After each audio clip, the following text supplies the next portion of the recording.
everyone. Don't say anything about that. No, no. All right, I said that because I believe we are streaming on YouTube right now. We have a lot of people that are watching that can't make it. We have a great evening. We are starting now. Grab a seat, pull off your shoes, and relax. We have some great stuff for you. Let's go ahead and just start with a scripture. Macy's going to give us scripture, and Kai, where's my boy Kai? Kai is going to give us prayer real quick, all right? Macy, it's all yours.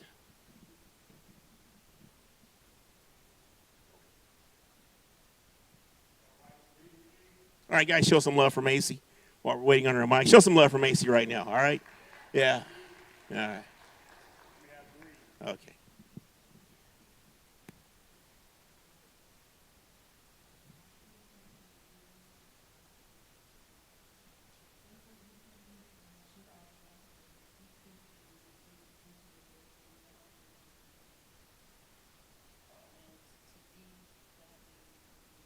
Therefore, each of you must put off falsehood and speak truthfully to his neighbor, for we are all members of one body. Well, it's pretty clear. Just be truthful and don't lie to your peers or anybody, since we are all one family.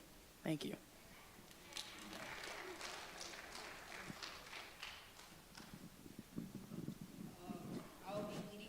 In a word of prayer. So if everybody could please stand up if you can and bow your heads and close your eyes. Thank you. Dear Heavenly Father, we come before you today asking you for peace for people who are disturbed and for that everybody I hope that they had a good day today, and I hope that they have a good day tomorrow. And I pray that everybody gets to their destination safely and safely back home. And I pray that everybody in this room will be moved by the message that is being spread right now. In Jesus' name I pray, amen. All right, show some love for Kai real quick. Yeah, okay. Youth Department, Children's Department. My name is Janelle Williams, and they call me Mr. J. I am the Director of Youth Ministries here at this church, Mount Zion. We appreciate all of you for coming out tonight. And all of those of you that are online, we have a treat tonight. We are running our True Love Waits program, which is actually an abstinence program that we run for 7 weeks. This is our second week. We want to do something special. Last month, I attended a human trafficking symposium, and there was some wonderful speakers. And so we invited the San Bernardino County Sheriff Department to come on out here tonight to share with us. So you guys, be sure to have your camera phones ready. There will be some information that will pop up on the screens. You want to get that information. We also have information at these tables. Right here, there's some flyers you can take with you. And there's also duplicate information in the front of the sanctuary. So be sure to get that before you leave. We will have a time when they get finished with their presentation to acknowledge some questions. I want to introduce to you who's also an expert in the field of human trafficking, and that is Michelle Jenkins right here. Wait. All right. She is our on-site, our on-campus expert. Go see her. All right, so without further ado, I just want to bring up Deputy Greg Jones from the San Bernardino County Sheriff Department. He's going to introduce his partner and a wonderful presentation. Here we go. Good evening, everyone. How are you guys doing? Well, I tell you, that just sucked. How are you guys doing? Come on now, you got breath in your lungs, you're awake, you're alive, right? Come on, this is the house of God, right? All right, I'm not going to preach. That is not my role. That is not my calling. That is not my lane. But I'll tell you something. In my profession and what we do, any day we can wake up and have breath in our lungs, it is a wonderful day. And in my profession, we have a kind of a saying, if we make it home at night, it was a great day. I'll be honest with you, it was a great day. So it's wonderful to see everyone here. I want to thank you on behalf of our Sheriff, Shannon Dykes, my department, myself, and I would also like to thank Ms. Angel Magallanes with the Coalition Against Sexual Exploitation of CASE under the Children's Network with the County of San Bernardino. It is very important, the information we want to put out, right? And please, I'm going to fly through this because this is about an hour and 45, a 2-hour presentation that I'm going to try to condense down to like an hour. So please, I don't want you to think I'm not trying to cheat you at all, but I will entice you. If you want more, you gotta have us back, right? And really, when it comes to this, when it comes to social media or especially human trafficking, it's something that you don't really think about. It's always about something we think about over somewhere else, when really it's in our own backyard, right? Some of you may have known family or friends.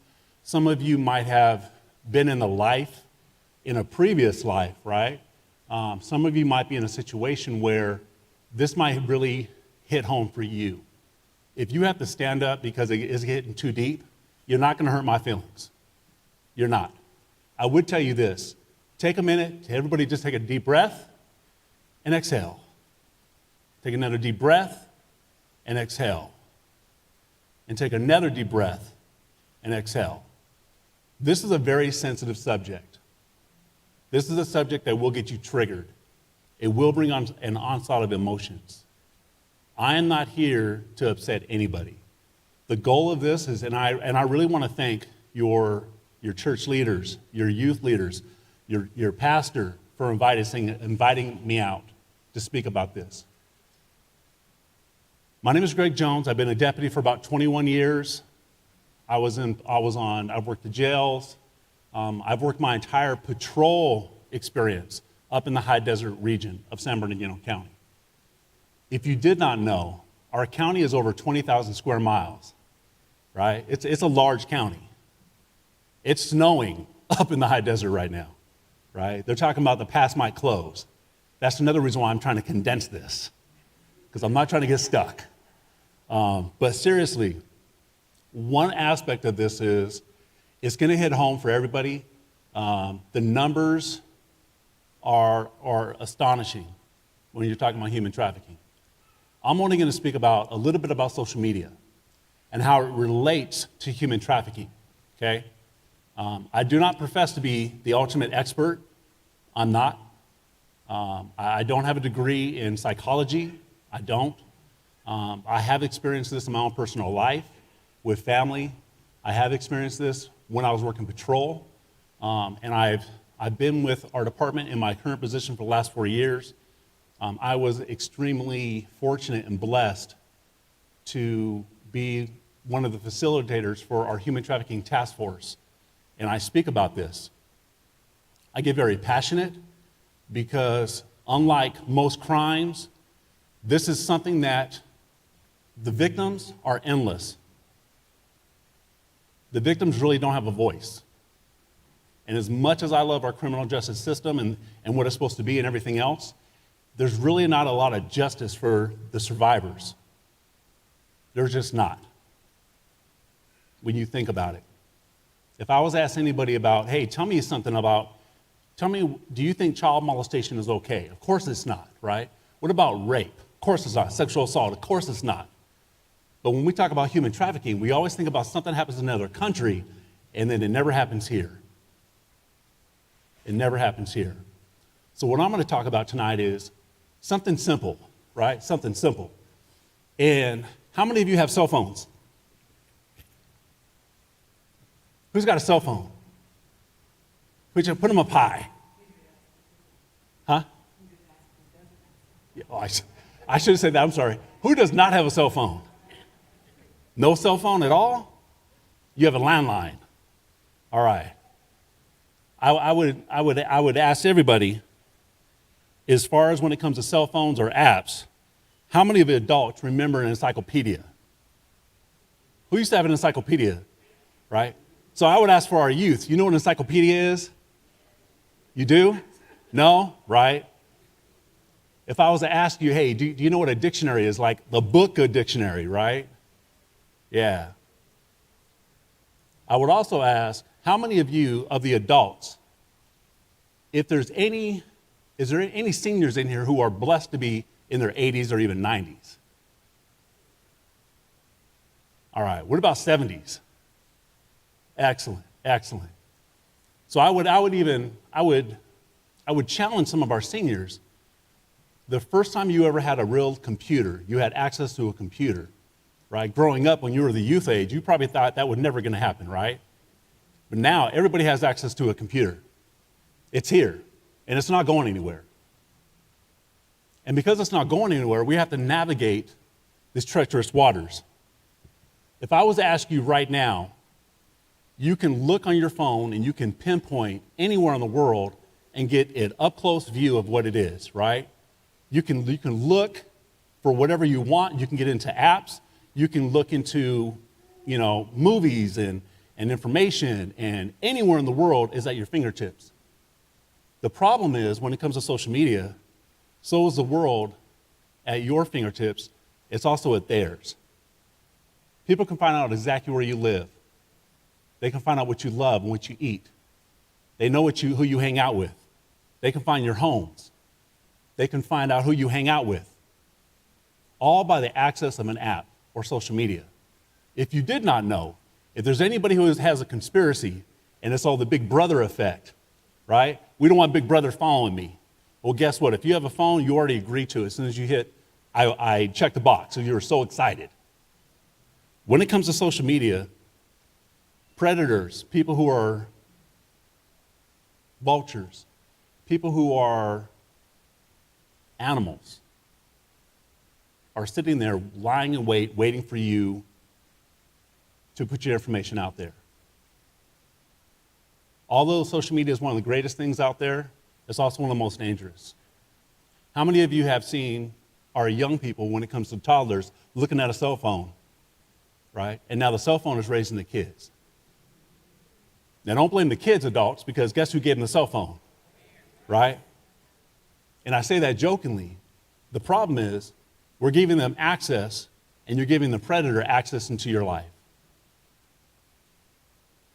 Because if I was to ask somebody, hey, tell me about Roblox, right? Tell me about messaging. Tell me about your friend. If I was to ask some of the adults, hey, tell me about your ghost account. Do you know what a ghost account is? The ghost account is the account the youth don't want you to know about, right? It's their so-called Gemini identity. It's their alternative life. It's their, and when I say alternative life, I'm not talking about the LGBTQ+. I'm talking about their other life completely, that they're come to church, and they're the deacon in training. They're the elder in training. They're the youth that's up here, and they're giving prayer.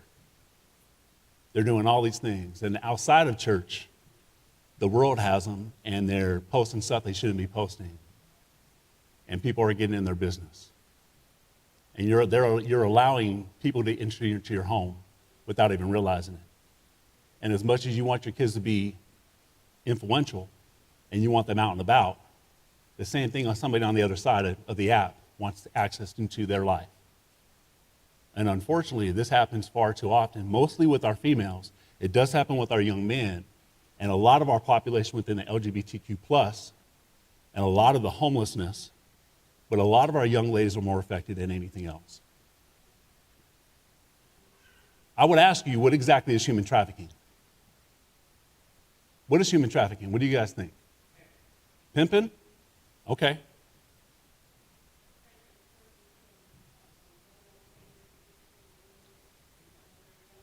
Okay. Sort of like the movie Taken? Okay. All right. Anything else? Yes, ma'am.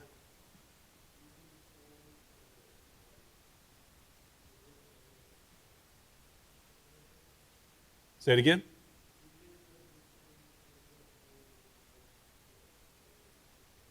Okay. In the back?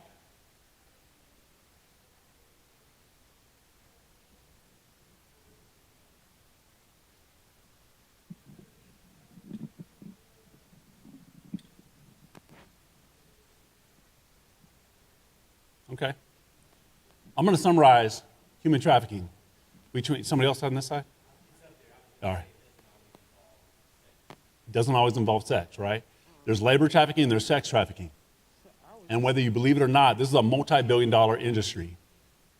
I'm going to primarily talk about social media and some of the apps with dealing with more on the sexual exploitation side, right? I'm gonna relate to it in that area. The aspect, as you can see, the correlation, if you can read those slides, and I apologize that they look too small, it's almost identical, right? Okay. It's almost identical. And if you take away things like deceit, coercion,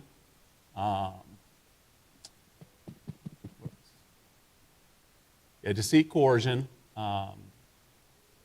sexual activity, exotic dancing, pornography, those are the things that we think about, right? If you're under the age of 18, you cannot consent to sex legally. Now, we know our young people are having sex because when we were young people, we also were having sex. Not everybody was saved your entire life, right? I'm just being honest, all right? And I'm not going to get graphic, but I'm just talking real talk. Everybody's been off into the world, and by the grace of God, we've been back, right? But I would challenge you, if you start looking at some of the things and the way they changed, the one thing that has not changed, or things that has recently changed, is the laws. Pornography and sex has always been around since the creation of the world. It just has. And unfortunately, well, those are two of the things that we never really want to talk about, especially in the church. We kind of shun it. And because we don't want to talk about it in the church, or if we don't want to talk about it in the home, it leaves kids grasping, I want to know more about it, right? Because they're curious. So I'm just going to stop for a second. I want to explain to all the adults. If you don't talk to your kids about life, real talk, somebody's going to talk to them. So you have a choice. You could be honest and tell them about your life experiences, and not that you were always saved and you were always perfect, because we have fallen, right? But the goal is to talk to them about real life. And if you talk to them about real life, and you talk about what is positive, what is negative, it helps them decipher what they should be doing. When it comes to some of the laws, things like prostitution has completely changed. It completely changed for law enforcement officers like myself and my partners. There used to be a theory that we would arrest women of the night, is what they used to be called, and we would arrest them and give them a citation, and then we would take them to jail. And those things have completely changed within the state of California. We have more wraparound services. We have a ton of wraparound services available. And the law has changed because of the fact that we're trying to get some of these victims, because they are truly victims, trying to rescue them from a certain environment into a positive environment, okay? And I just want to bring your attention, certain Senate bills like 1322 and AB 1227 require schools, yes, I said schools, to teach about human trafficking. So I would challenge everybody here, ask your schools, are they teaching the youth about human trafficking? Because I would almost, I'm trying to watch what I say, I would argue that the schools are not. So the question comes up is why? So that's my 30-second tidbit.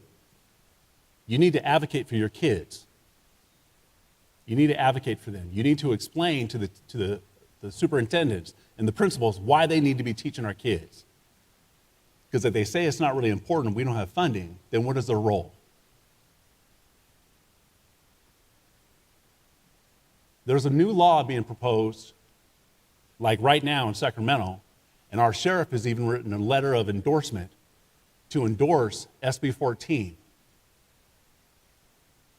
And it's to make certain laws under the umbrella of human trafficking as a violent crime. There is a shift within our state of California to desensitize or to explain what a violent crime is and what a violent crime is not. I am not talking about criminalization of anybody, of any race or culture or ethnic or economics. That's not what I'm talking about. I'm talking about victimization of youth and the crime of human trafficking. It is said that the average high schooler today has the same anxiety as somebody in the average psychiatric patient from the early 1950s. What happened over the summer of 2020? COVID. Has anybody not been affected by COVID in some way? And I'm not talking about getting COVID. I'm talking about if somebody had family that was a loss. Kids were not in school. People lost their jobs. Homes were lost, right? Everybody's been affected. We were affected in law enforcement. This church was affected. One of the most impressionable people in the world, our youth, were affected more than anybody. Because as adults, we can get away from life by going to work and leaving the home and go to work. The kids were locked out of school, so where are they supposed to go? They were locked at home. And because they were locked at home, where do you think they retreated to? The internet. The internet.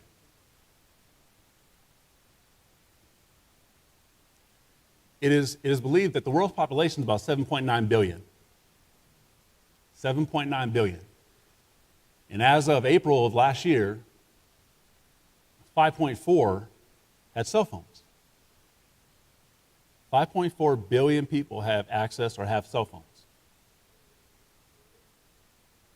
So I would ask again, who does not have a cell phone in this room? Who does not have a cell phone whatsoever? Everybody has cell phones, right? Because they make it super easy. Out of the 5-point-something billion, 99% of the users can connect to the internet by a cell phone. It used to be the desktops, right? Most people only had desktops anymore. Now everybody has cell phones. You can do a complete paper on your cell phone. Your pastor can write an entire sermon, if he uses that media, through a cell phone. One of the aspects of cell phones and the dangers, the average age of human trafficking or child trafficking victims is between the ages of 12 and 14. Now, some stats will say it as low as 9, some cases. Some will say it's between a little bit older. I'm not going to argue the fact of back and forth. I'll just say the age between 12 and 14, average age, right? And in this kind of environment, the younger the victim, the better. By a show of hands, who's 12 in here? If you're 12, stand up. Can you stand up for me, please? It's all right, young ladies. You all right? Anybody else 12? Anybody 9?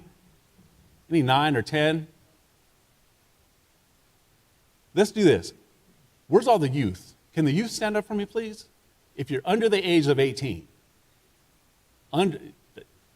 Under the age of 18.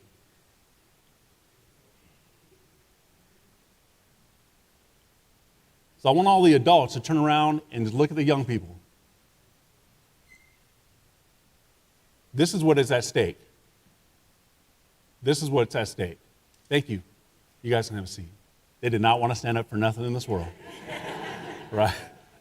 Boy, it's like pulling teeth on a cat. Boy. So, my point is, the cyber tip line, and in our county, we are extremely fortunate. We have a lot of hubs that deal with cyber threats, cyber crimes. In the city of Fontana, for the Fontana PD, they have a major hub that collects a lot of porn, child porn, things of that nature. In the city of Ontario, you have the Ontario Police Department that has an incredible task force. We have a task force. It's something that we're trying to get ahead of, right? When it comes to cyber crimes, it could be anywhere in the world, the perpetrator, anywhere in the world. So those kind of investigations are probably one of the hardest.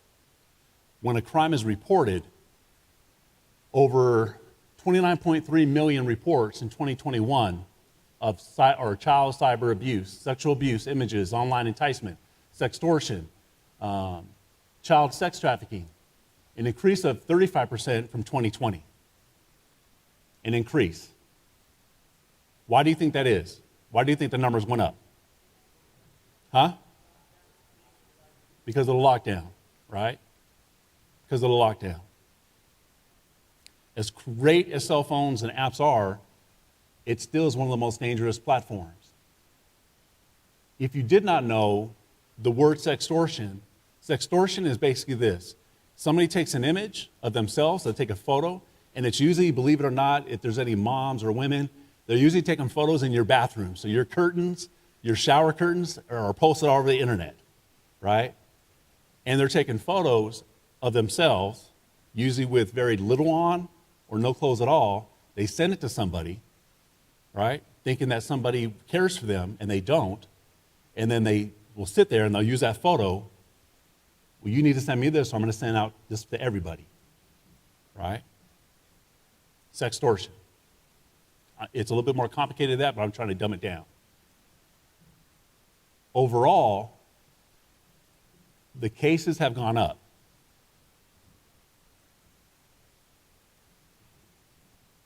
This child sex trafficking has been reported over 50 in all the states in the United States. All right?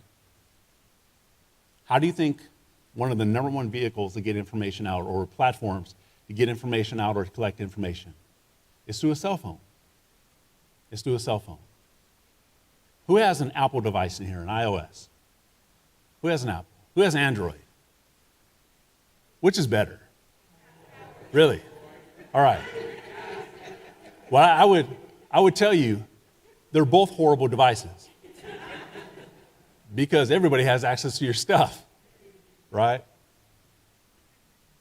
And looking at the stats real quick, 40% of the kids in grades 4 through 8 reported that they connected with or chatted with somebody online who was a stranger.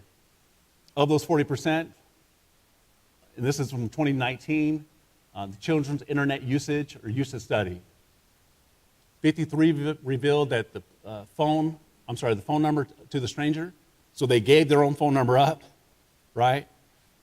They spoke to the stranger they spoke to him, 21%, 15% tried to meet up with the stranger, 11% met a stranger in their own home, in the stranger's home, a park, a mall, a restaurant, 30% text a stranger from their own phone, and 6 revealed their home address to the stranger. So I would ask you, are you really secure at home? So when you're telling your kids to get off or go deal or go watch a movie on their cell phones, you're opening up your home to somebody else. Now, I'm not against having kids having cell phones. I'm not. Because it's going to happen no matter what. Because if you ask the youth, how many of them have access to a Chromebook? I would ask my law enforcement partners, are the Chromebooks secure? Did you ever work as a school resource officer?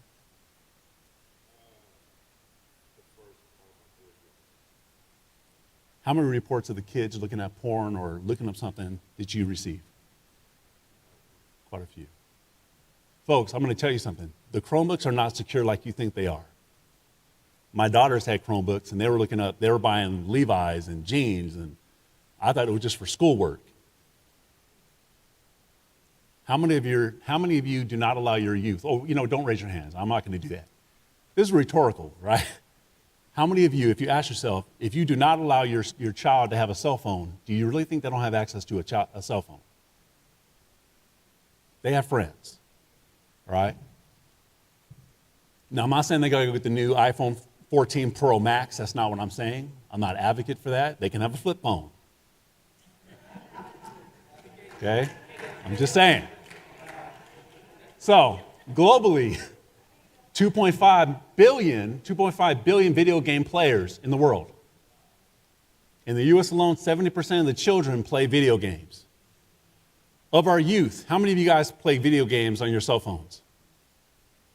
Or even on a PlayStation, a PS3, PS8, 1,000, right?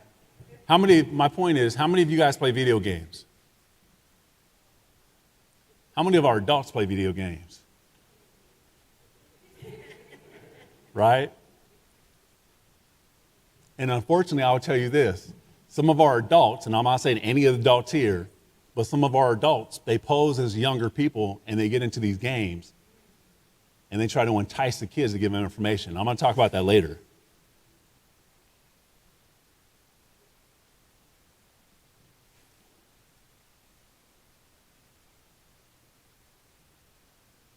Of the Android device, there's apps for iOS and Android parenting and Overwatch apps.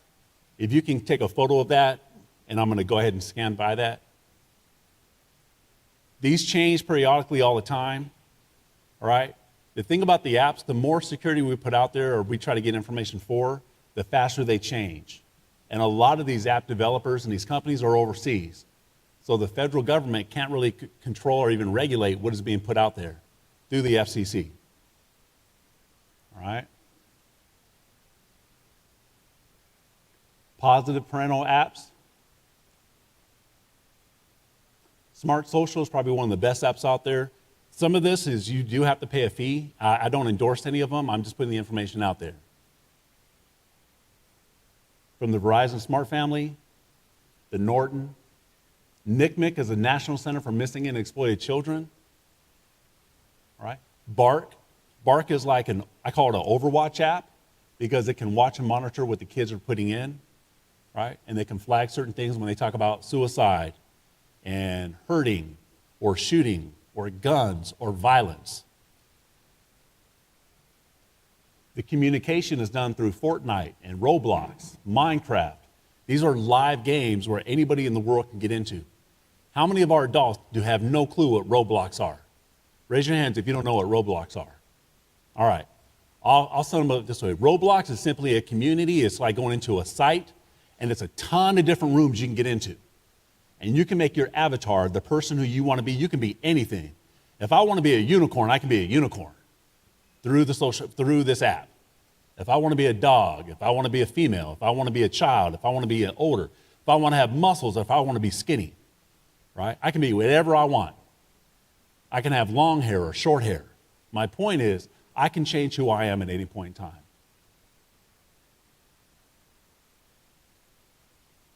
The easiest part, or one of the most dangerous parts, is you can also talk live.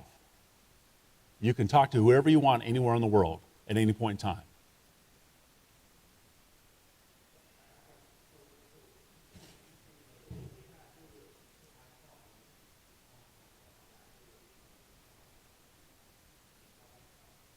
Talk whatever you want. Roblox is just a site, right? Through Discord, right? Through Discord, it's a communication. It's a communication app or access.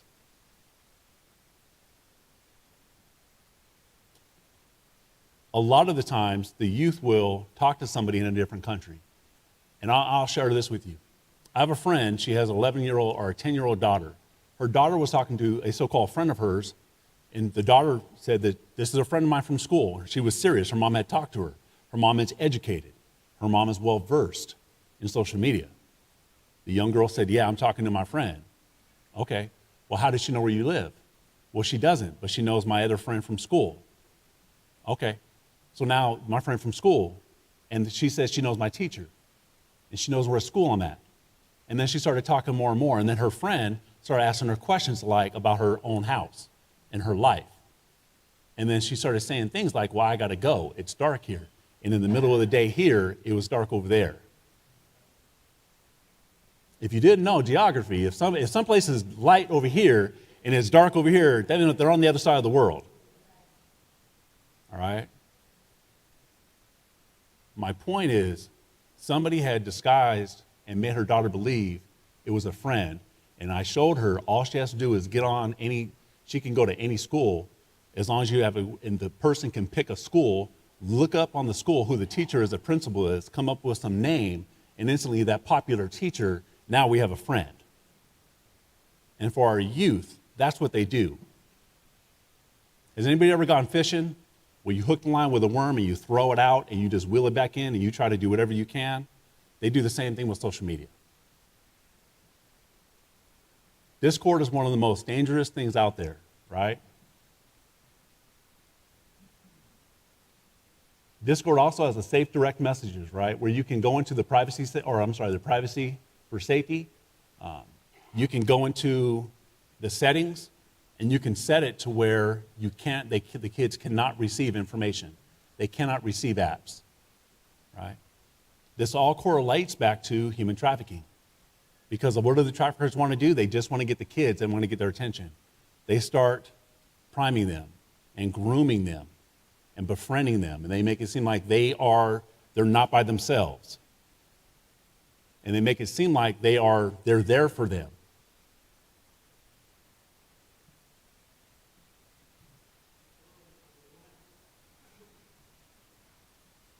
When it comes to social media and the comparisons, and it's a competition.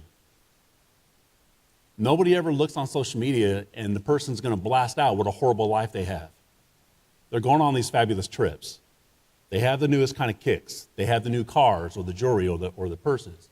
They're having these wonderful vacations, right? And the problem with that is our youth are seeing these things and they're thinking that their life is the worst life in the history of life. That their mom or dad don't care for them because they're never around. What they don't understand is mom and dad's never around because they're at work and they're trying to provide a house and food and shelter for them.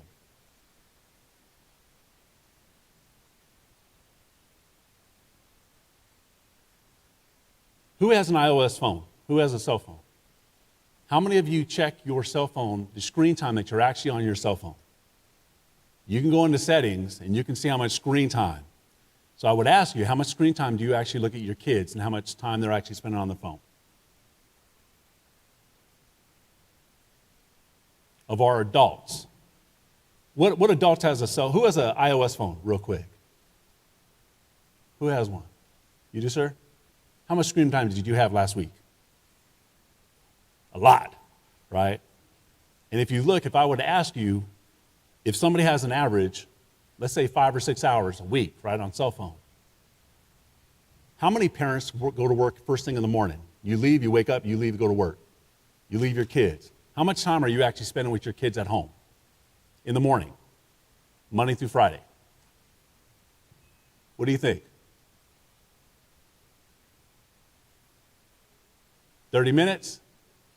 30 minutes. So let's say that 4 hours every morning?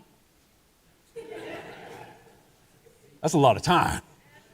So let's say, for instance, and when you think about it, you really start thinking about it. I'm not talking about, hey, go get your shoes on, get your jacket, get your books. Get that. I'm not talking about that talk. I'm talking about really, how are you doing? How did you sleep? What are you going to do today? What's on your mind? How are you feeling? Do you know I love you? Did we pray today? Can we talk about some stuff? Do you have any questions for me? No, I don't have time for that. I got to go to work. The average is about between 10 to 15 minutes a morning. And when you get home, you're probably getting home around what? 6 o'clock, 6:30. And you're tired. And by the time you get done fixing dinner, by the time you get your stuff in order, they're getting done with their homework, or you're getting done, you're trying to unwind. What time are they going to bed? So I ask again, how much time are you spending in the evening? So you add that time up, right? Is there any educators here? Any teachers? Teachers? Are you currently a teacher? Are the cell phones allowed in your class?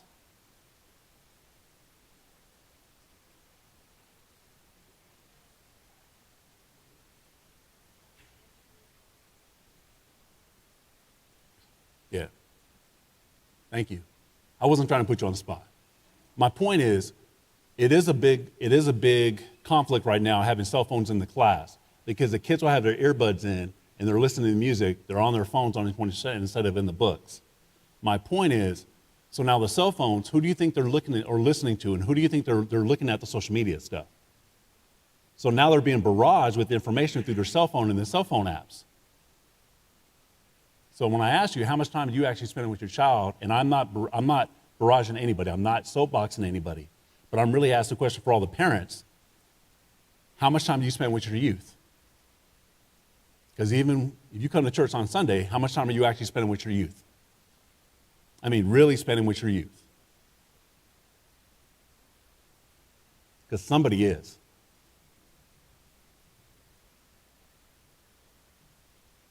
How many of you have Netflix? How many of the youth have Netflix? Any of the youth have a Netflix account? Honest? Yeah? Right? They're not going to raise their hand because they're not going to get taken away. For our parents, did you put restrictions on their Netflix account? Okay. Are you choosing the age rating for the youth? Is there any grandparents here? Perfect. Do you actually go into your grandchild's device, their tablet, their computer, and find out what they're watching? Right? Huh? Can you go into it? Absolutely. You don't know how. That's honest, ma'am. I appreciate that.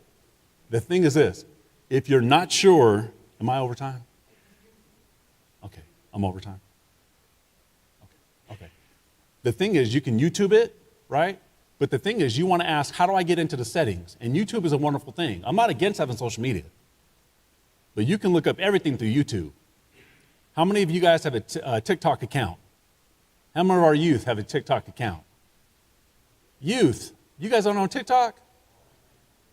I know you want to be the next influencer. Come on now. Right? How many of adults have made a TikTok video?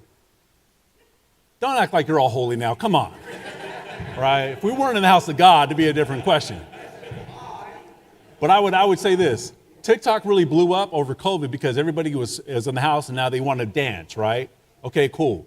The negative side of that is the little girl, is it cute when she's like at 2 years old and she's dancing and we're cheering them on and they only have a diaper on?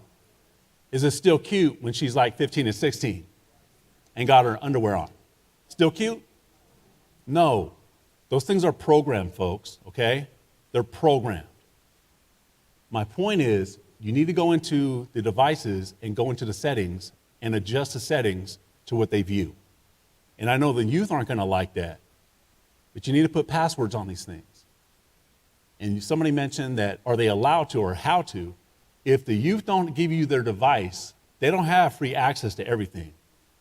They just don't. They don't own it. It's yours. It's the adult's property. It's the adult's property. Now I will tell you this. Huh? They pay the bill. You pay the bill. The adult pays the bill.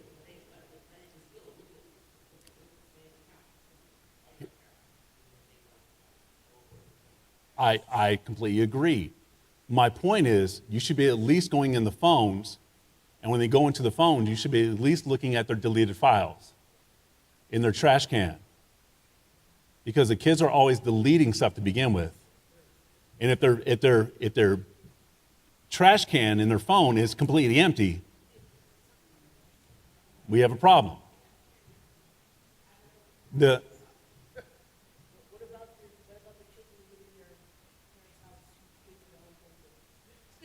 That's a great question. I agree with you.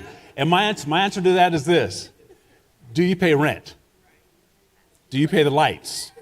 The refrigerator? Are you putting food in the refrigerator? Are you paying for the internet? Are you paying for all these other things? I'll probably say no, right? There is a balance.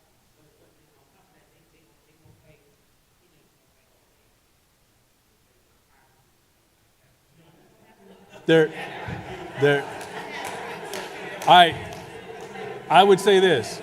When it comes to the youth, there is no privacy. There's privacy when it comes to taking baths and clothes. There's privacy when it comes to hygiene. There's not privacy when it comes to cell phones. Take control of the YouTube account. Go into the app or go to the library, right? Look at the history. You can look at the history and also on the apps that they're pulling from. There is an endless cycle of depression when it comes to the kids. If the kids are always going to view themselves using these apps to somebody else's life, and their life doesn't look as well as somebody else, the mental health of our kids are being affected. And whether you believe it or not, if you believe that the youth, they really don't need any kind of mental health or psychological being reviewed, or they don't need any therapy, think again. Some of us adults are screwed up because we never received therapy when we were younger. And this is a shameless plug. The county does have programs available that has free access to the community when it comes to mental health. There's nothing wrong about seeking mental health, all right? When it comes to, there's contracts you can have the youth sign. You can have them sign a contract, all right? There has to be some leeway. I'm not saying be a tyrant in the house, because that's not going to get you anywhere, but you can put some things on it, stipulations, all right? When it comes to TikTok, who has a TikTok account? Anybody? You guys have TikTok? No? They got TikTok. They got TikTok. No. How many of you guys watch TikTok? How many of you actually watch TikTok? The thing about TikTok is, whatever you're watching, so are the predators. So all the little cute stuff that you see somebody shaking their butt and they're behind and doing all this thing, somebody else doing the exact same thing. And if you're making videos, you're making all these little cute stuff. I did not know how big TikTok was until I got on my daughter's account. My daughter does not know 7,500 people, but she certainly has a video that has over 7,500 clicks. My daughter is 20. She's legally an adult, but that's still my baby. Okay? The thing is, I can't control what she does. I can only try to provide the positive influence. The negative side of that is they don't understand, even at the age of 20, how later that affects them and who's viewing them. So if you think of a 12-year-old, a 13, 14, 15, or 16-year-old, what's going into them and why they think it's okay to view that stuff or make this stuff, right? A 37-year-old man or a 37-year-old woman posed on Instagram as an 11-year-old girl. Okay? Within moments, she had received obscene messages from men.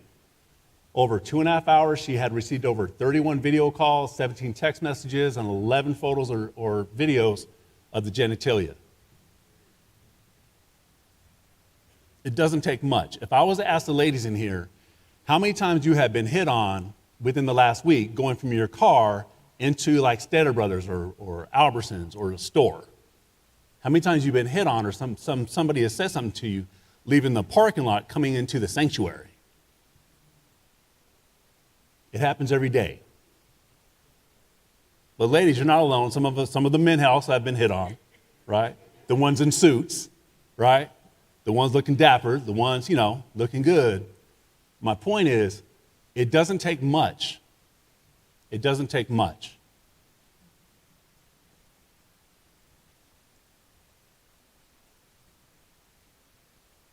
I'm trying to get through this.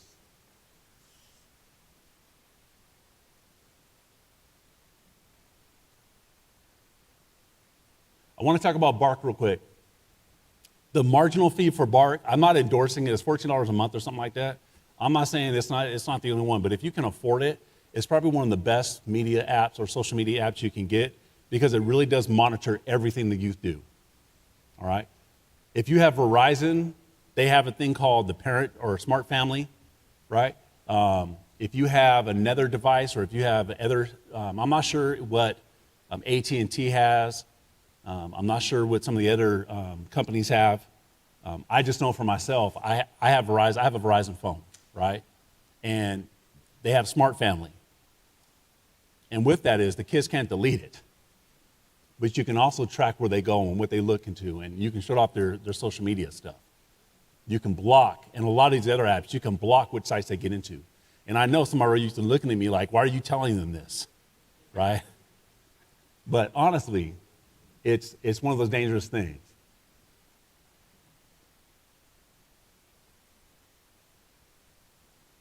Here we go. So if I was to ask you for YouTube, 4.1 million videos were watched per minute, average. 4.1 million, right? There's over 4 billion videos that are searched every day. The biggest one is how to kiss, right? How to kiss. That's the number one search video on YouTube is how to kiss. TikTok, same type of numbers. Instagram, Snap. Snap can be bad, right? The thing about Snap is everybody thinks that Snap is you can see the photo or the video and then it goes away. I'm going to share something with you. Youth, that stuff never goes away. It's always there. Whatever you put into your phone, as soon as you hit send, it's already out there. There is no delete. This is not a secret. In law enforcement, we can get a search warrant if we're investigating a crime, and they can pull up through these companies because they have agreement with law enforcement agencies, and they can pull up everything from your history. Nothing is ever erased. I need to stress this to you. Nothing's ever erased. And I say that not to say, well, it's some secret. I say that because don't push sand. Don't push something that you think that it's going to go away because it does not go away. You're not smarter than the next person. You're just not. You will get there one day, but it's not today. Everything is addicted to social media. How many people here have a social media account? Raise your hand high. If you have a social media account, I know there's more than that. Pastor, I know you have a social media account. All right. Do our law enforcement officials social media? Yeah. How many of you are under the opinion of our parents, I do not allow my kids to have a social media account? Okay. I'm going to tell you this. You can do whatever you want. It's your life. It's your kids. If you decide that you're in your mind that you're not going to have a social media account because your kids are not going to have one, your kids already have one. You want to be friends with your kids so you can see what they're putting out and you can see what their friends are putting out. Because you remember what I said, the Gemini identity, that's ultra ego? My kids were raised in the church, and I did not realize what they were doing outside of my presence because I couldn't touch them. And then I got a hold of an account, and I saw the stuff that was coming out of their mouths. And I almost lost my mind. I went through a social media class, an advanced social media class for investigations. And then me and my partner, we were having a discussion, and I said, I already told my kids about this. They're never going to download anything. They're not going to accept anybody. He said, well, I'll bet you lunch. Guess who paid for lunch that day? I did. I couldn't even finish my discussion with my partner about my daughter accepting my friend. And I made a nonsense name. I didn't even have a photo up there. I had nothing. But I said I was 14. My daughter was 14. And I said I went to, average school up in the high desert because I live in the high desert. And she accepted it immediately. At that time, she had 7,500 followers or friends. She doesn't know 75 people, but she had over 7,500 friends. I'm telling you this now, parents. Your kids they're going to get a social media account. You can't stop it as much as we want because they still have friends. They still have access on their friends' accounts. Yes, ma'am.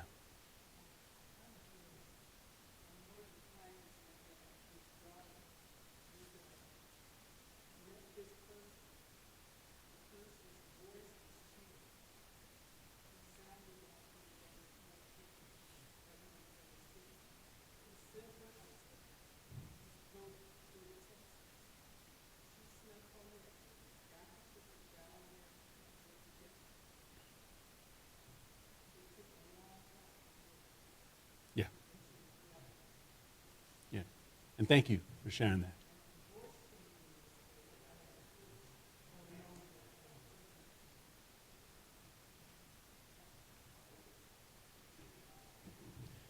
I'm going to whiz through this because I really want to respect your time. And I'm going to end it with this.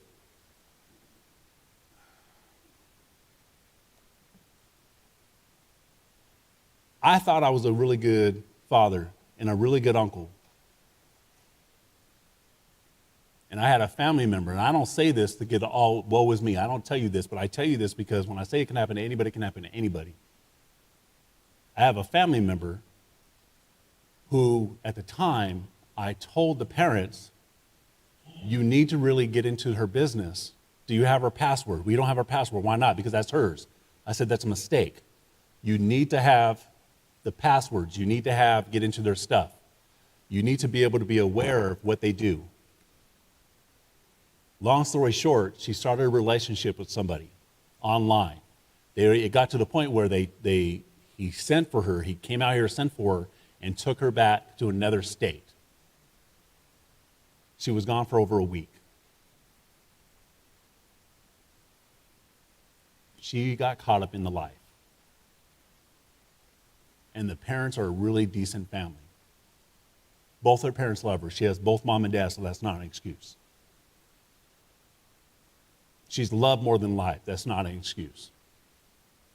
If you don't talk to your kids about social media and what is positive, what is negative, somebody's going to. If you're not in their phone, somebody will. I say that because of the fact that when it comes to social media, nobody is exempt. It affects everybody. Our law enforcement partners, families are affected. We're affected. You're affected. The pastor's affected. It's not something that is sneaky, that if you think the devil is sitting there is going to creep up on you and pop up and we're going to, it's going to be over in 1 minute. No, it's something that happens over time. It's over grooming. You have to get in the business. So when it comes to social media, it is an access and a vehicle and a means to get into the life of human trafficking. It also is a means to get some of the negative behaviors when it comes to our youth when they want to start hurting themselves. And our youth suicides are going through the roof.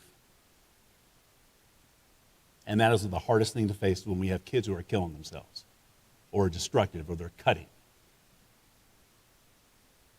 The predators take advantage of the kids. If you can take a photo of this is the suicide prevention.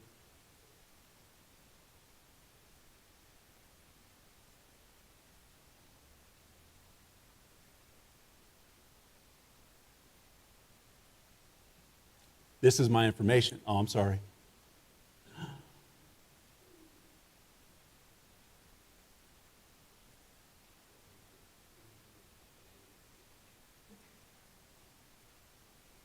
He says some of the parents are really slow. I'm one of those parents. I'm not. No, but I really want to stress, when it comes to human trafficking, our department and Case, Angel Magellanes, who's going to come up in just a second, I asked her to be here because I really need everybody to be aware of what this organization is, right? She's a major advocate. She's also a social worker. She's been doing this for a while. This is something that we have been working together for the past 4 years. And for the past 4 years, we've had 4 human trafficking symposiums. One in the high desert, one down here in the valley, one's online, and then is that 4? Oh, and then a walk, I'm sorry. And then a walk. The thing is, for next year, it's always the month of January because January is Human Trafficking Awareness Prevention Month. And the color with that is blue.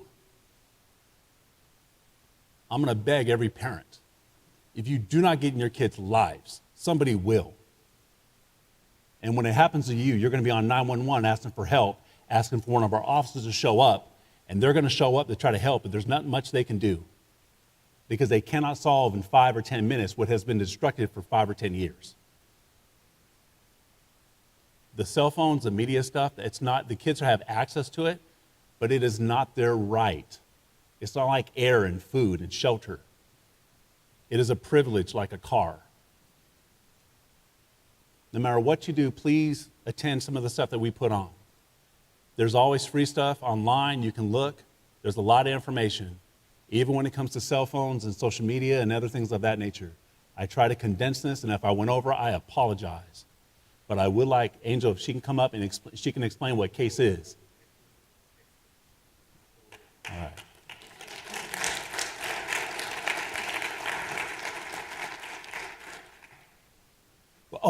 So Angel Magellanes, she is with the Coalition Against Sexual Exploitation with the County of San Bernardino under the umbrella of the Children's Network. She is a major advocate. She is doing everything she can to get into the school. She ain't going to tell you this, but I'll tell you this. This is the chance to really, what can you do? You can be an advocate for your child, and the schools tell them, what are you doing? It's more than just a graduation rate. It's more than just the A through G. Because having that PhD is great, but if they're getting pimped out, what was all that for? It's child abuse. It's sexual exploitation. The kids are being raped. And I'm not trying to be graphic about that, but I can't put it any other way. And it is mental warfare. Yes, sir. It's not, because it's changing all the time. But I wanted to introduce, and I thank you, sir, and we can talk offline, but I will get you what you need. I want to introduce Angel Magdalenas. I got to follow that. So good evening, everybody. I want to say thank you to Officer Jones for inviting me out. He was invited out and then says, hey, I want you to come out because we do a lot of partnerships together. Like you said, we've been working together for 4 years now.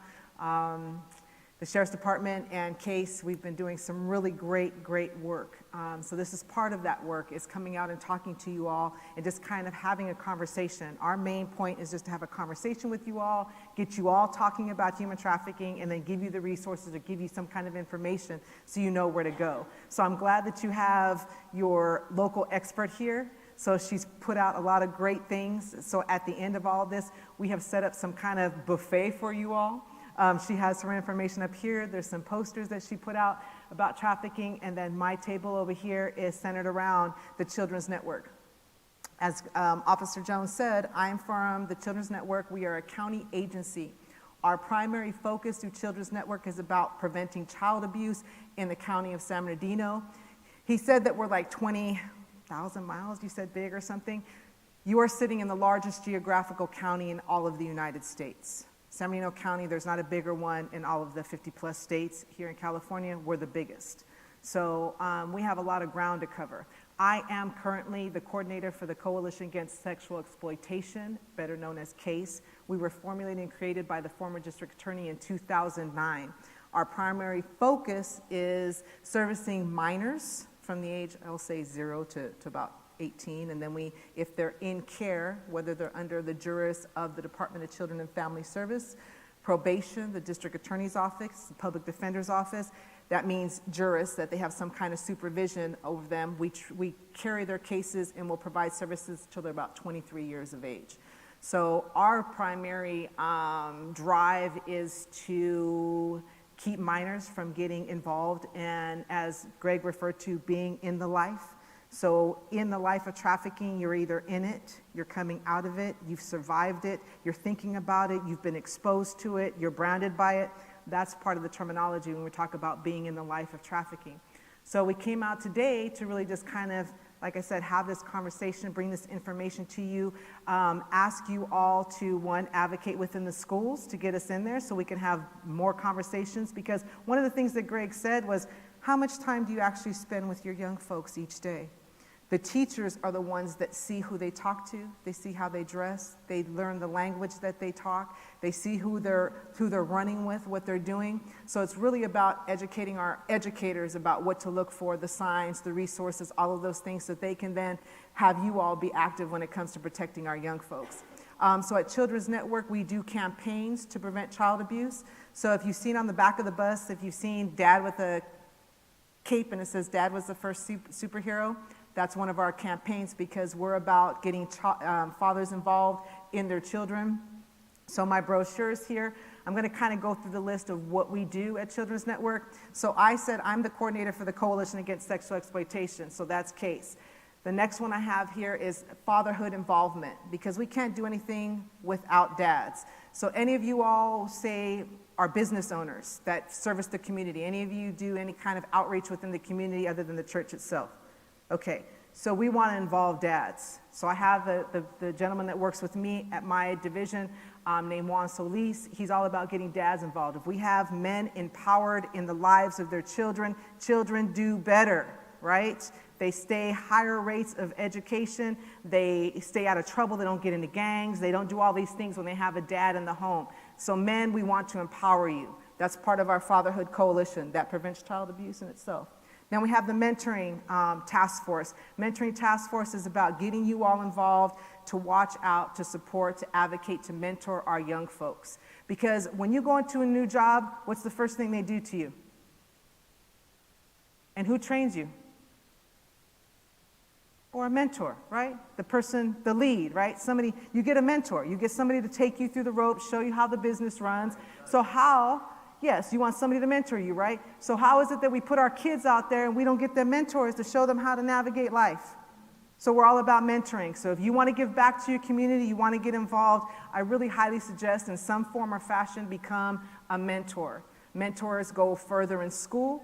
They don't get on drugs. They have less higher rates of getting teen pregnancy. There's a lot of things that mentors can prevent. So when we're preventing child abuse and empowering our young people, that's what we want to do, become mentors. That's one of the brochures there. And then lastly, there's an overall Children's Network brochure on the very top that talks about all the programs that we run out of our agency. So if you want to collaborate with us, you want to invite us out here to your church and we can do another presentation, please reach out to me. My brochure is there, my card is there, and that's part of what we do in prevention of child abuse.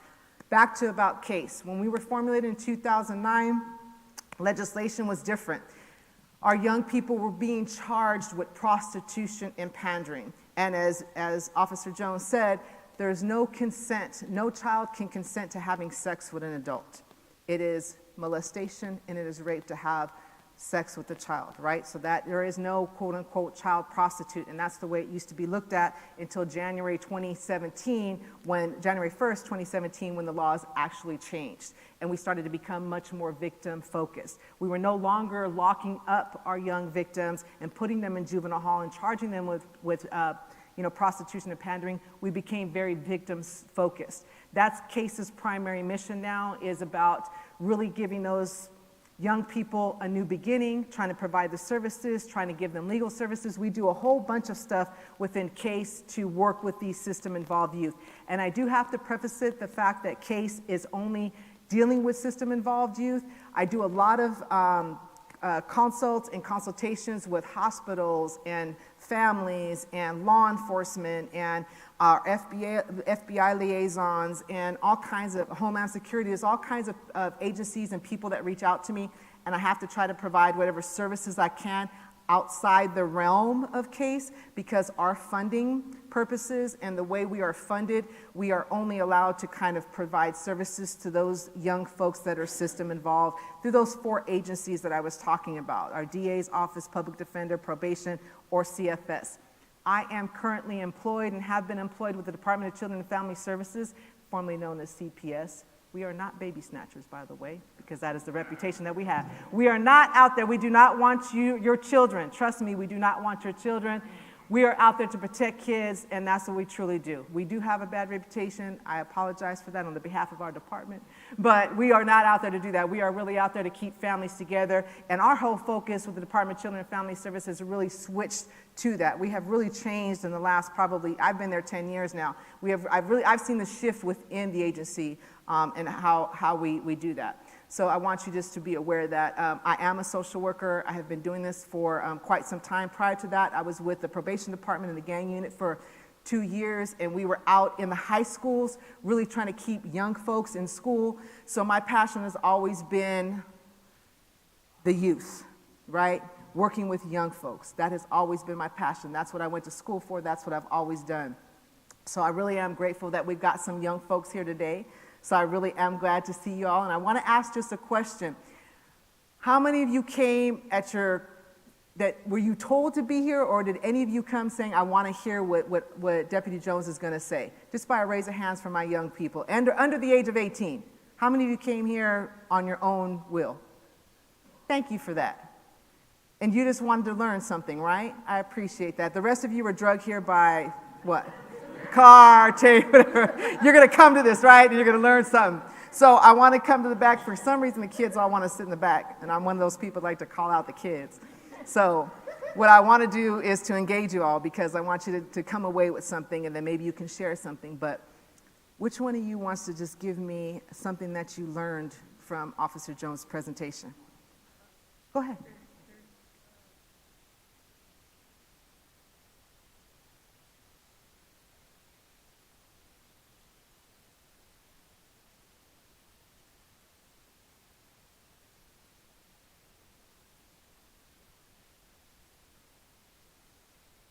Absolutely. Right? And I want to tell you guys a quick story, because she made a perfect point, right? She's a lot of different ways that you can be targeted as a young person. One of the things I want you to be aware of is that other young folks target other young folks. Okay? So peer-on-peer recruitment is a real thing. When peer-on-peers want you to join gangs, when they want you to try drugs, we call it sneaker pimping. So sneaker pimping, are you guys familiar with what a pimp is? Because we talked about a pimp, but we didn't kind of tell you what a pimp is. So a pimp is somebody that exploits somebody else and then benefits from their exploitation. And exploitation means that they're going to be taken for granted, right? Something's going to happen to them, but somebody else is going to benefit from them. So when there's child on child or youth on youth, teenagers on teenagers, exploiting one another, we call that sneaker pimping. So I want you all to be very aware, you young folks in the room, that your friends can very much exploit you or pimp you out per se. Now I will talk, Mr. Jones, very candidly expressed his personal, experience with trafficking. Last year, what we call my sister, and sister in all the form and fashion, she's my sister's best friend since we were 14. She was 14 years of age. Her daughter was sneaker pimped by her best friend. It was a female. She's 15, her best friend was 16, and the friend of the 16-year-old was a male who was 17. The 17-year-old male befriended her and acted to be her boyfriend, asked her to come on a weekend trip with him. She ran away for the weekend, and things happened. He took her to a hotel. He held her against her will. She was exploited by this particular guy, right? It was supposed to be a friend. That was part of the sneaker pimping, okay? So I want you to be aware that young folks, they could be the same age as you and tell you certain things, but you could be taken advantage of. So be very conscientious about who you surround yourselves with. Now, parents, on your note, please know who your children are involved with. So Greg was talking about their social media accounts, was talking about who they're interfacing with, who they're playing online games with, right? Who they're interacting with. You have to be conscious of who they're around all the time. So please, whatever way you can, be involved in your kids' life. Pick them up. When they tell you to park two blocks down and don't want you to pick them up in front of the school, pick them up in front of the school, right? You want to know who they're hanging out with. And then whose house are they going after, after school? Know who the parents are. Get their phone numbers. Talk to them. Everybody's so secluded nowadays. Nobody wants to tell each other, well, I don't want them to have my phone number. I don't want that. You have to do that. Because back in the day, we were always raised by it takes a village. We still have to have that mentality. That's what church is all about. That's what the base is. It takes a village to really raise productive young folks. So please, please, please, always be involved in your kids' lives. I also want to advocate for the thought that if you want to volunteer, if you want to become active, if you want to be in the fight of trafficking, please reach out to the nonprofits. You can reach out to me. I can give you some straight direct numbers to the San Bernardino Open Door, the National Center for Missing and Exploited Children, NCMEC. I know that's on my brochure. Officer Jones had 211 up there. How many of you know what 211 is?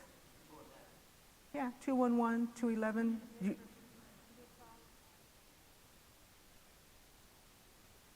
Absolutely. Right on. Okay, so 211 is the be-all and end-all, we could say, for community resources. So 211, if you want to make a child abuse report, if you need to get legal services, if you need to report, like you said, you needed an animal picked up, right? So animal control.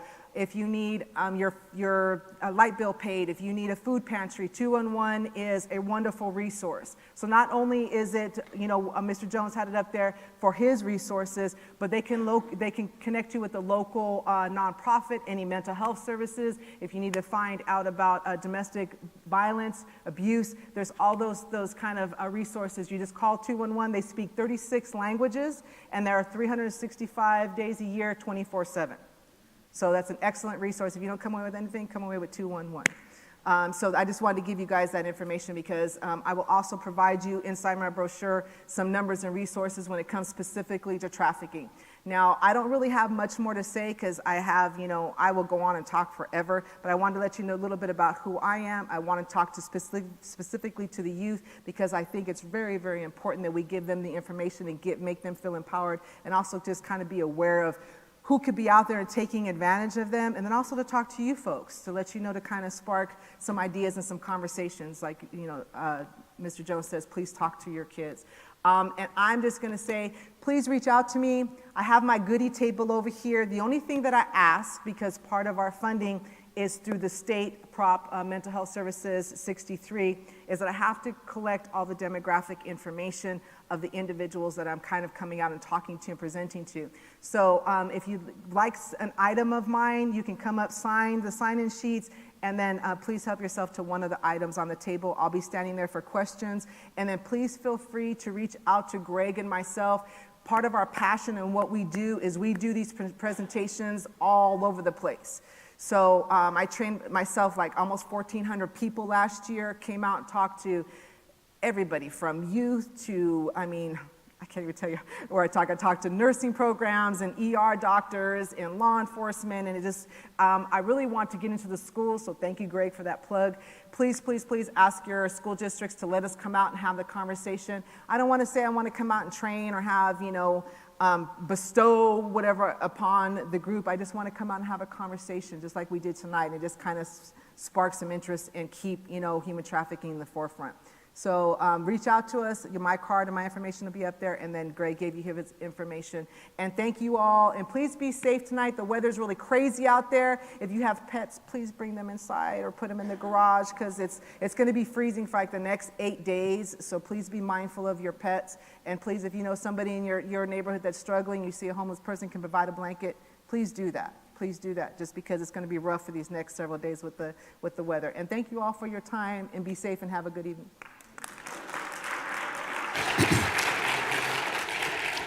I just want to say one thing. I know right now, like I said, I work in public affairs. My job is to get out into the community. I hear a lot of stuff. There's not much I have not heard, right? All the time. I would tell you this. How many of you would like to see the change within law enforcement in the organ or the communities that we work? How many of you want to see a change? Excellent. I'll share something with you. If you really want to see a change, when your local law enforcement agencies and they have panels, discussions, and they have people and they want to come out and they want to talk, instead of not showing up, right, which traditionally sometimes we have done, and then we point fingers, come to the table. I can guarantee your Ontario Police Department has done an incredible job with their new leadership and the staff that they have. There's a reason why they chose that agency. It's not about the money, folks. They want to make change. I'm not saying that people have not been affected. I'm not saying that. We all have been affected, whether you believe it or not. But I would say this, it's 2023. We in law enforcement profession want to change the face of what we're doing with the communities that we work, but we need your help. Well, this is not one-sided. We need your help. It is a long process, and I've heard it all. When is it going to stop? When are things going to change? If not now, when? Okay? Contact with your local agency. They have groups going on. They have meetings. They have a not relatively new police chief, but he is relatively new in that position within the last 2.5 years, right? And that's still new, okay? The thing is this, even with our new sheriff in our agency, we want to create positive change, but we need your help. I am overwhelmed and joyed to be here and to see this many people in this environment. Thank you, Pastor. Thank you. And thank you for each of you for coming out on this night. I know it's a storm. You have come from all over the place, and I thank you for being here from the bottom of my heart, because this is important. Because if your kids aren't important, then who is? It's not about money, folks. But our kids are our kids, and they're a blessing and a seed. I want to get in, you're supposed to be a good steward to your kids. So thank you. Okay. Right now, we're going to allow about 10 minutes for Q&A. So if you can do me a favor, because we do have an audience on YouTube, so that they can hear what's going on, if you could please come up to either this microphone, that microphone right there, make your questions direct on what we have talked about tonight.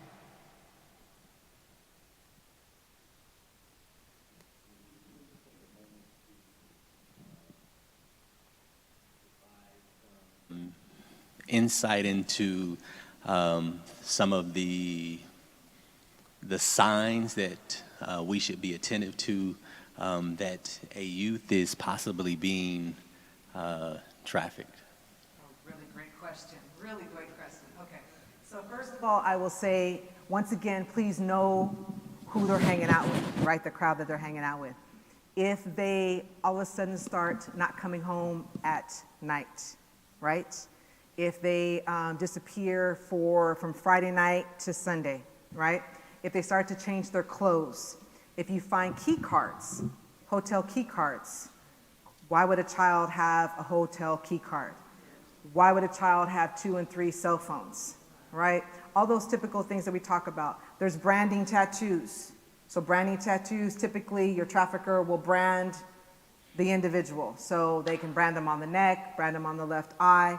Right now, with the young youth, the dollar signs across the knuckles right now are very popular with actual street prostitution when they're on the blade or the stroll. The blade or the stroll is where what we call the street prostitution. Where is your blade over here in this area, Ontario? Thank you. Hope Boulevard. Absolutely. Ours is Baseline, G and 6th Street in San Bernardino. But yes, so those are some of the things that you can look for. Some of the language.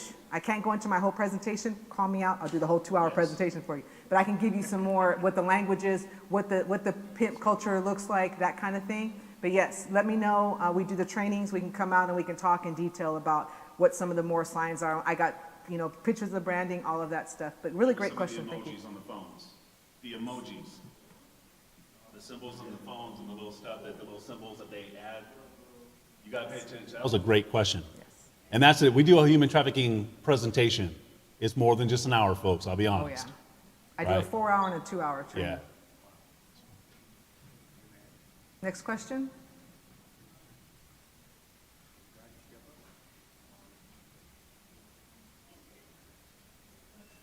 So I got a question for you. Who does this affect? Who does human trafficking affect? Everybody. Everybody. I'll share this real quick. Is there a question? Yeah. Yeah. Oh, I'm sorry. The mic over there. Oh yeah, she wasn't at the mic, so. It's more of like a concern. So I mean, we've talked and we've met, but I'm now a teacher here down in Ontario, Montclair district. But my biggest concern is we've had an issue before with students with this same problem. And you were talking about schools having to talk to students about these things, but what do you think is the best way to do that? Because like right now in my position, I'm an alternative learning classroom teacher. I work with the kids with the behaviors, and the district's trying to move towards more of restorative practices to help students as opposed to suspending and getting them in trouble for things. And I'm a big advocate for that because I feel like there's always a why, you know what I mean? When kids have bad behaviors, or not bad, I call them silly behaviors, there's always a why to the what, So for me, in my position, I just want to know, what would you think is the best way for me to have these conversations? Because I, not even a month ago, had a situation with a kid that got caught up in August in this city with the same kind of stuff. And she's still dealing with things. And I'm just trying to figure out how, as the adult, as a teacher, what can I do to help support these kids? I would say, and Angela, I would like to also answer this, but I would say, talk to the student as much as possible. Be open and honest. Okay. Really get to know what services are available through the city and also the county, and what the local law enforcement agency work hand in hand Ontario with them. PD is a wonderful resource Yes. at our school, yeah. And I would say, honestly, I would sit them down and really have open discussion. What's going on? There's always a root to the issue, Yes. right, or a problem. Yes. I'll be honest with you, there is no bad kids, folks. No, They're just not. There's kids with some issues. Yes, Now, kids do make bad decisions, Yes. but so do adults. I am going to say this. Sit down with them, talk to them, and give them a reason why it's not a good idea. I work with a group in the city of Atlanta, right? And it used to be identified as AVA, Atlanta Virtual Academy, and now it's like Hope Scholars. They're all at-risk youth, all of them. Yeah, and what the teachers do, they're incredible. The two teachers, they form a group in a sitting with the chairs, and they sit there and they let the kids just talk. And we discuss, and they talk about things, and they have us come in, me and my partner, and we sit down and we talk to them, and we answer questions. From the hard questions to simple questions. And we invest into them. And we show them why they're not stupid, and which they've been told this. We show them that they are beautiful young men and young women, because they've been beat down by everybody, so they expect that's what's gonna happen. There's a reason why that young lady is still in the life or being called back into the life. And Angela, what do you think? Everything he said, most definitely, but also really be very mindful of how you approach the situation. Because just like with any youth or any young person that's very defensive and defiant, they're pushing you away for a reason. So never be accusatory, always be very non-judgmental, always be, I think, immediate needs, treating the human first. What is it that you need this morning? I see, do you need a meal? Do you need a water? Are you cold? When's the last time you slept? Because what we do find is a lot of our young folks that are being actively trafficked, they rarely sleep, they rarely eat. They're typically, some kind of medical need, something of that nature. So when you address that, I don't suggest ever using the word trafficking, pimping, any of that stuff. I would just say, what is it about the lifestyle, or what is it about what you do, or where, you're hanging out, or what you're doing? What is so cool about that? What is it that makes, what is it that does for you? And talk about getting them to open up about the benefits of it. And then once you learn the benefits or what they receive is rewarding to it, try to find other ways where they can say, well, you know what, if you did this, that might be the same reward, or that might be that. And then if that relationship isn't so good, just taking kind of a more non-judgmental, because some people tend to, use language and stuff, and then all of a sudden the youth turns off, which I don't see you doing, but that's, I think, the best way. And then you can reach out to your local nonprofit. I know Project Sisters out here, it's right here in Pomona. They're the local resource, and they're really, really great. Project Sisters locally for you. And I don't know, where do you teach at? Here? Okay, so they're probably the closest one to you that I know that actively does advocacy. I don't know if they treat the youth though, because it's really hard to work with young people. So I would look maybe if the youth is system involved. So if they happen to have a social worker, request that they get a CASA, or that they might have a mentor that they can connect with, or maybe try to get them connected to a mentor in your school. Yeah, so I have a follow-up question. Yes. When you're talking about kids and why, I'm not going to say I have, but I have come across students who are not there yet, but are already giving those, actions and things like that, where they're talking to people that are way older than, you're talking about 11, 12, 13-year-olds. Yes. And it's it's the hardest thing for an adult, because you hear about it, you have to call, but, Again, try to find a positive adult. Say, hey, you know what? You like hanging out with adults? Mm-hmm. So what is it that this adult does for you? Right. Let's see if we can find a way where we can get a positive adult. And if you do you attend church? Right. Do you have a coach? Do you have a family, a member, or somebody that you can feel safe with? Because typically what they do is they can confide if that adult knows how to play them. Right, like right. Greg went over the whole predatory part of it, right? Right. So there's a reason why that adult is interfacing with that youth. Right. And the youth is just like, oh, he calls me pretty. Yeah, Oh, he makes me feel good. Yeah. Oh, he teaches me to, takes me in and out. Oh, whatever. And there's a lure to that. There's a calling to that. So you have to find out, well, what is it that gravitates you to the adult? Right. And then try to take it to another route, or connect them with an adult that isn't going to. Right. So it's kind of a tricky conversation. You got to get to learn what it is that it's fueling within them. And typically it is a need that they're not getting it at home. Right. Nope, They're absolutely. not getting those needs met, and then they're going to service that. Yeah, and I wanted to tell you thank you for making that comment about telling your kids to, they're beautiful, they're smart, they're things like that. Because Yes. the one thing I deal with the students I have, because I deal with behaviors, a lot of the children are broken. They don't hear that at home. They don't see that at home. And it's crazy because we don't think like in Ontario, because we all live, not all of us, but a lot of us live here, and we, do our thing here. There's a lot of babies that are broken. And I can already see it, and I'm talking about babies, so. And how do they get broken? Because the adults that have them Yes, are broken. Yes, no, I know, it's So a cycle, chain, yeah, absolutely, it's a So cycle. sometimes you got to think about how you can, if you have access to a parent Mm-hmm. or having access to a person, so all the youth that you service at those day schools, Mm-hmm. if you have an adult in them that you can somehow connect them with, or connect with that adult, Mm-hmm. get them to be a cheerleader. It takes I'm work. about to It cry, takes so I'm work. like- It takes work, girl. I got you. I know where you're coming from. I feel you. Yeah. So if you can get that adult on board with you, and you can get them somehow to rally around that particular youth, or you can get a team around them. Okay. I mean, I know it takes a lot. Yeah. But that's the best way. We can only save one of them at a time. Yeah. And then I like what Greg said about, we used to do a peer-on-peer group session where the Yeah. adults would sit outside of the circle, and then the peers would have questions, and then they would navigate the session. Oh, that's awesome. So that's one of the most powerful things, is youth on youth empowerment and support. So if they can mentor each other, and if you can't find an adult, maybe you can find another youth that can mentor, that can be a very powerful thing too. Perfect, thank you so much. Yeah. Whew. But she's stretched thin. She's a teacher in herself. She's a mentor and a positive person all in herself. And if you folks want to, if you have any questions, we can talk offline. Yes. Right? I'll be here as long as possible. Yeah, I'll stay as long as you need me to. All right, thank you. Let's give some love. Okay, so we have a resident expert, and Ms. Michelle has been very involved in this process. So what I'd like for us to do, Mr. J, is set up a Sunday when we can have conversation, continue this conversation with our resident expert and some of the things that she does. She did this on the West Coast, on the East Coast extensively, and God brought them to the West Coast, and so we have someone in-house. This is how critical this is. We're losing our young people. And so in the church, we have to break down the artificial barriers.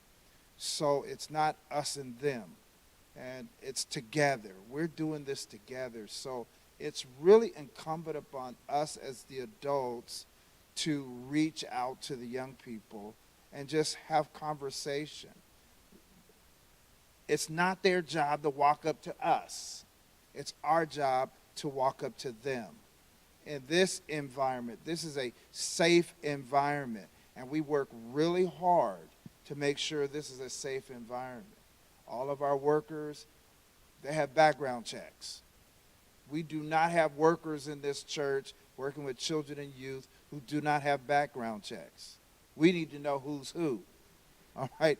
And Mr. J and I have known each other since the 3rd grade, so I trust him with our girls and with our boys. And Miss Yvonne, I trust her with our little children and all those workers. We have to have a safe environment, and adults, we have to fight to keep it safe.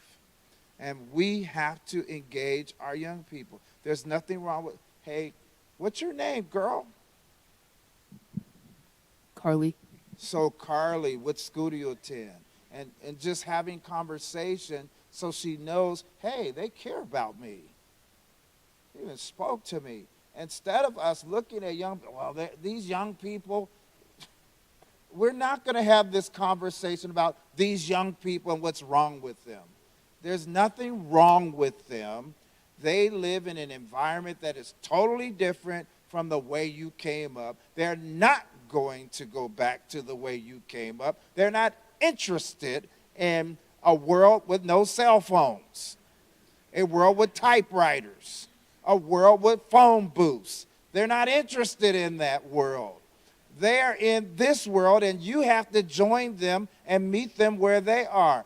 You better be like Beverly and know how to use technology. Beverly's in her 80s. I had her pictures on the screen for the sermon. I got her pictures. She's in her 80s. See, we have to learn technology and meet young people where they are and be loving. So I ask a lot of open-ended questions with young people. Okay, so we're going to continue this conversation. So Sister Michelle, get with Jay, and we're going to announce it in church a couple weeks ahead of time. Hey, we're going to keep this human trafficking conversation going. You have access to the sheriffs. You have access to Ontario PD. You have access to our social workers. We have police officers in this congregation. Whatever you need, you have access. All right? And you're right. Our chief, we've had some good chiefs here in the last 10 years. We really have had some good chiefs. And I'm very proud of our police chiefs here. All right? And our sheriffs. We've had some sheriffs, they've been cleaning house. They've been doing some work. I've been in the meetings with them. I've seen the videos, and I've heard what the sheriff's going to do, and they did it. That's right. And we've been in the academy together, teaching together, and so we are trying to make a difference. Amen? Amen. And just an FYI, we have updated the curriculum for racial profiling for all our police officers in this state. And that should be done. It should be coming out in March. I was on that committee. And so we got some good stuff in that curriculum. Amen. All right, so Ms. Hilda. Yes.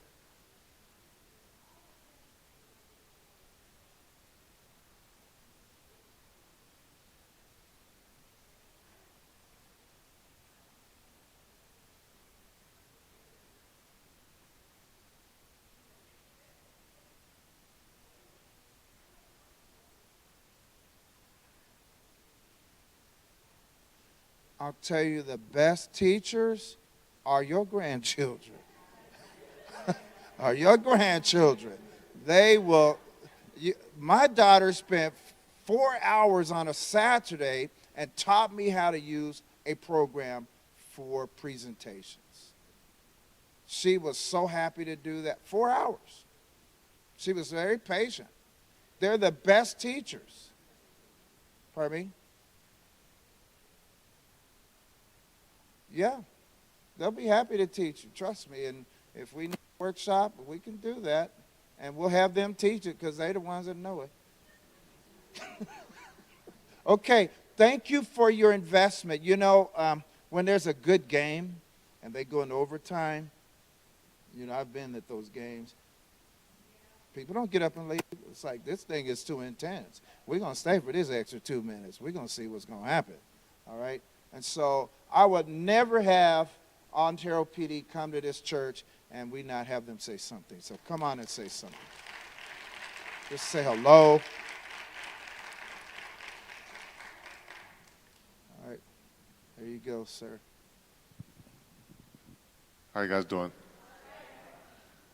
First and foremost, I'm very grateful to be in the presence of you guys, and the presentation was excellent. Give it up.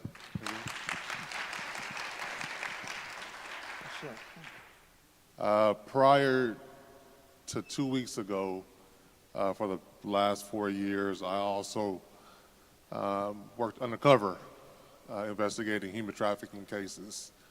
And worked on the task force, San Bernardino task force. So it was great to hear everything that was presented, and just know that if they're unavailable and you need contact, myself and my partner here is more than willing to help you guys out in any way that we can. Thank you. Tell us your name. You didn't tell us. I didn't say my name? My bad. I'm Jimmy Neal. I was an investigator in an undercover role, but now I'm back in patrol. So thank you. Thank you, Officer Hill. Thank you so much.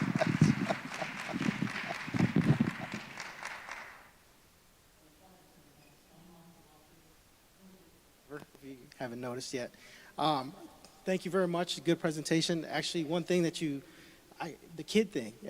When I leave the house, it's like I'm rushing, trying to get home. 2 minutes maybe, and then now it's overtime, and I'd love to do it, but now I'm thinking of my kid. Like when I get back, he's probably going to be in bed. I got to make up that time. So we got to make up that time. If our time got taken up, then we make time during the weekends or when we can. And it's what I've seen is the internet stuff. That's what they're getting now. It's all in our faces. It's all the time. It's an easy avenue. You can do it from home, and you can get what you want. And unfortunately, it's hurting our youth. So definitely everything that you learned here, if you have any questions or concerns, we're always here to help you guys.